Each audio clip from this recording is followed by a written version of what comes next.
Uncovering Nestle's darkest secrets.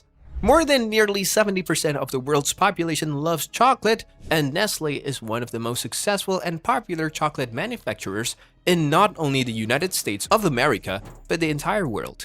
So if you eat Crunch or Kit Kat, you are associated with the brand. But who could have imagined something so sweet could be secretly attached to something so sinful? Want to know what we are talking about? Then keep watching this video until the end to discover some of Nestle's darkest secrets. Here we begin.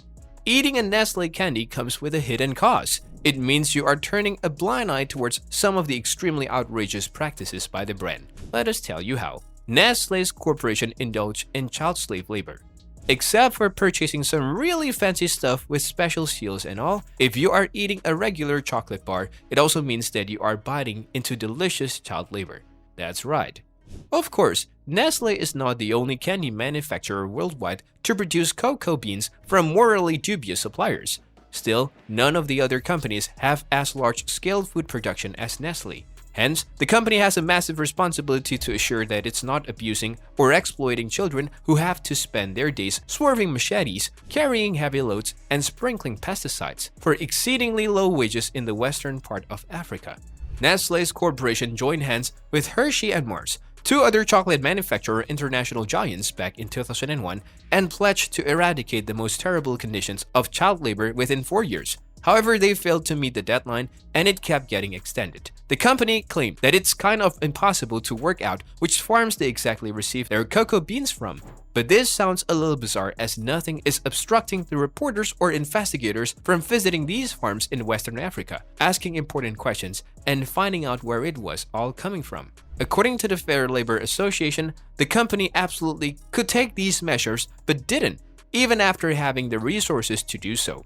After the company failed to meet the initial deadline, a group of kids sued the company, claiming they went through trafficking and were deported from Mali to the Ivory Coast for laboring on cocoa plantations. However, the case was dismissed by the Supreme Court at last.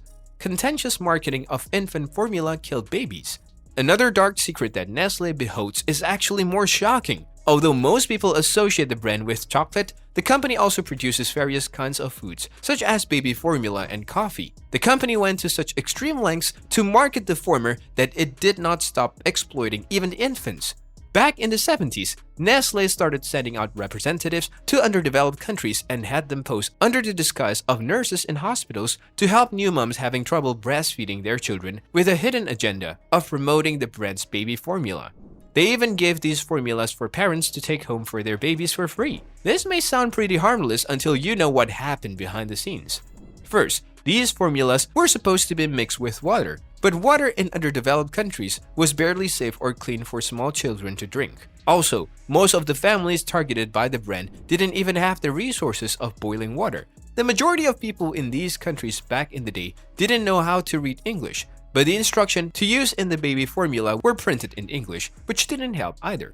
Also, these formulas were given by the company for free once, twice, or just a few more times. But it was still enough to get children acquainted with the formula well enough that they refused to drink from their mother's boobs or said the boobs were dried up. However, the formula were quite expensive for these families to afford afterward. As a result, nearly 1 million babies are estimated to die yearly due to either disease contracted because of unclean bottles, water, or malnutrition. This resulted in a boycott of the brand on a huge scale in the latter half of the 70s and the beginning of the 80s, forcing the company to stop this kind of promotion via fake nurses.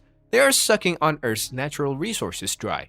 We are talking about the company's bottled water operations, which are in fact one of the biggest in the world, but ironically also the worst operation by Nestle. Water levels in Pakistan have plummeted nearly 100 feet ever since the brand started the Pure Life bottled water sourcing from the nation, and whatever's left for the local population is usually gross as well as deadly. So, these were some of your favorite chocolate brand's darkest secrets.